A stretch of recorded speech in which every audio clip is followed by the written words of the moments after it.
Hi everybody, I'm Emma Dalmayne. I'm here with Emma Lloyd-Buckingham. Emma very sadly lost her daughter Chantè in August, and I'm going to ask her some questions. She's been on the BBC, Channel 5, various media talking about the failures of the care that Chantè had. Emma, hello. Hi. I'd like to ask some questions about Chanté's care when she was younger. Did you have any intervention from CAMHS? We did, yeah. The first intervention was actually for Charlie, her brother, and they used to come, I can't remember if it was fortnightly or monthly, but the autism specialist used to come to the house, and she used to see Charlie, and obviously in seeing Charlie she used to see Chantè.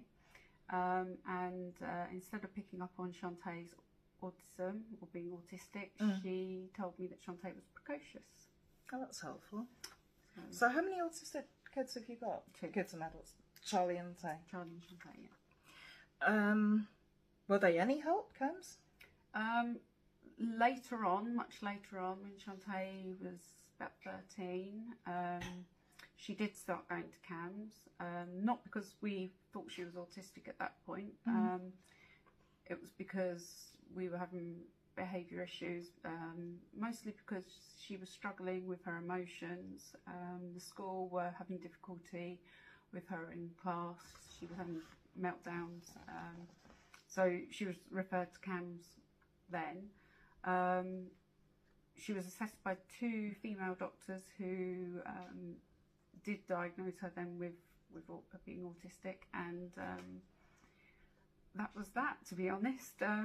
We're finding that with CAMHS, as soon as a young person is diagnosed autistic, they're discharged, or the care just seems to tail off completely. Yeah, she wasn't discharged, but we just sort of had regular appointments of 4 to 6 months, and we'd That's not often enough.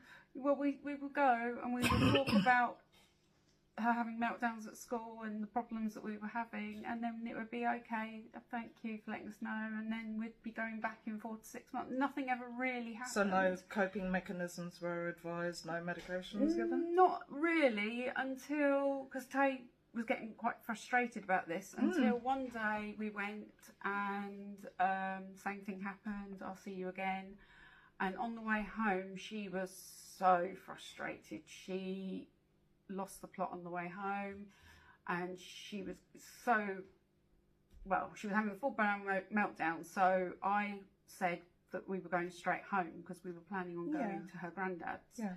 And because of the meltdown she was having, I was like, there's no way we can go around granddad's. So we were going home, and she was so in that meltdown that she grabbed the steering wheel of my car while I was on the dual carriageway doing 70 miles an hour. Oh God.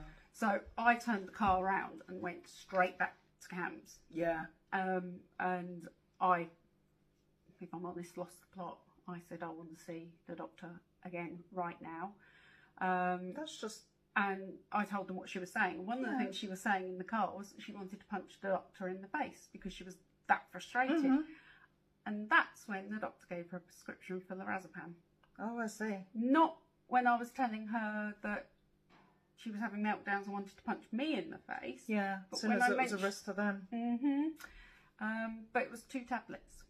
And that was it. And then we carried on with...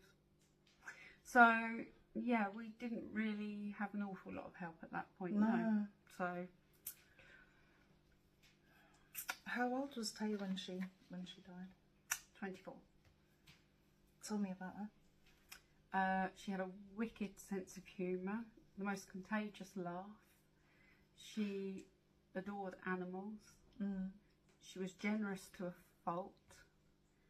She just loved buying people presents, which was the bane of my life because I ran her money, I ran her budget, which was incredibly hard work when she's constantly buying people presents. She's leaving herself and not enough money to eat and everything, Yeah, her money was constantly going on other people because she just loved cheering people up. She could sing. She had a lovely voice. She loved Audrey Hepburn movies. She loved anime. She loved horror films. She loved Matilda. and she could draw. She was the most amazing artist. Really? What sort of art? Like anime art, or? She did a lot of anime, yeah, but she could draw anything. Mm. She just was incredible at drawing. But she loved anime, so that's the sort of thing she really liked drawing. I take it she loved fairies. I don't know if you can see. You probably can't see, but there's loads of fairy ornaments and pictures and fairies and toadstools. She loved. And she loved. You said that one of the last things she got was a Hans Christian Andersen book. Yeah. She liked fairy tales. Yeah. She loved fantasy. Yeah. Yeah. Probably because the real world wasn't. She didn't get the real world. She didn't understand it. Mm. She tried so hard, and she didn't. She just couldn't understand it.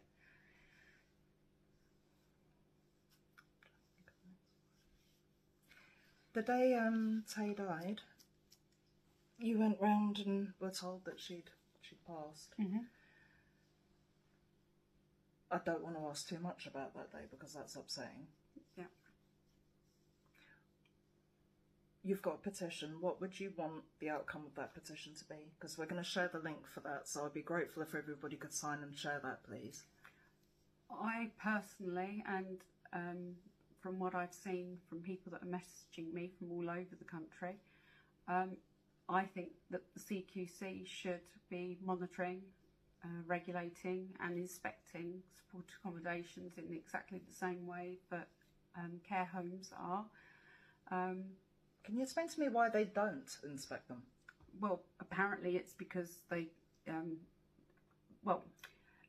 some do that offer personal care. So it's the ones that don't offer personal care that aren't regulated by the CQC.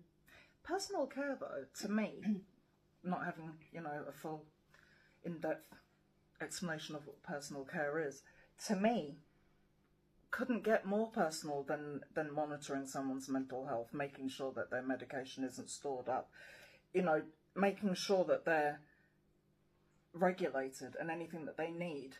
I totally agree. Should be there. So surely that's personal care. Towards the end of my daughter's life, she wasn't getting out of bed. She barely left the bungalow. She barely went out. She wasn't showering as much as she should have been. To me, that is personal care. Yes, very much so. So, although that you're not physically helping her, because she's able-bodied, the fact that her mental health was in decline and she was neglecting to do those things for herself is personal care, as far as I'm concerned. Yeah, prompting to get up, prompting to have a wash, prompting to go out for a little walk, anything. And the reason, the government are talking about the Supported Accommodation Act. This is what their reply to the petition is. I can't respond to their reply. There's nothing on the petition that allows me to respond to their reply.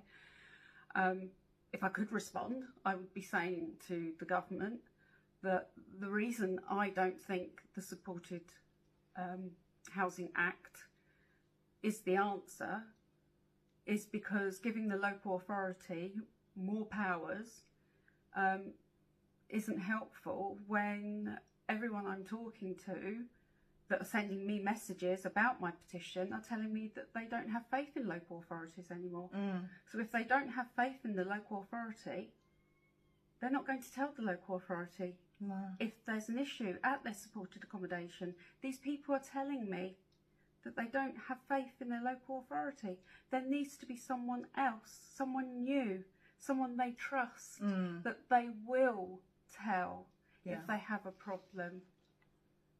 My daughter wouldn't have told the local authority. My daughter shut down. Tay was autistic. What was her other diagnosis? She had EUPD, so she was emotional unstable personality disorder. So she had the rigid thinking of an autistic person with the emotional instability of someone with EUPD. So it was very, the rigid thinking, and then with the emotional instability, it made her, she was a roller coaster of emotions. But she also had a speech and language deficit, which meant that she didn't understand everything with clarity when people were talking to her. she could misinterpret what people were saying. And that wasn't because she had a lack of intelligence. She was an extremely intelligent girl, but she misinterpreted. She didn't understand tone, intonation, facial expressions. Yeah, so quite often, if she was trying to follow conversations, she would get them completely wrong, and this is why she found it very difficult to maintain relationships. She would fall out with people a lot, and a lot of the time people wouldn't understand why she was getting upset with them, and it was to do with the speech and language deficit that she had, because she wasn't processing the information correctly that was around her.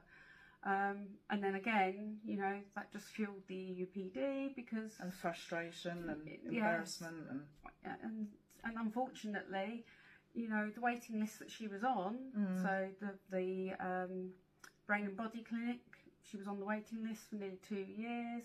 She was on the waiting list for an OT. I think that was 18 months. All of these things that were supposed to help her, the waiting lists were just way too long. It's appalling, isn't it? And she was depressed. Yes, she had depression and anxiety. What would, if you could send her a message, what would it be? That I love her, that I need her, that, God, I miss her so much, that every time that she did what she did that day, when she did it before, Mum had always stopped her, and I would have stopped her that day if she'd have only told me that she was going to do it. And I think that's why she didn't reach out to me that day, which she had done in the past. I can't explain how big a hole that girl has left. She was like no other person I've ever met. She was utterly unique.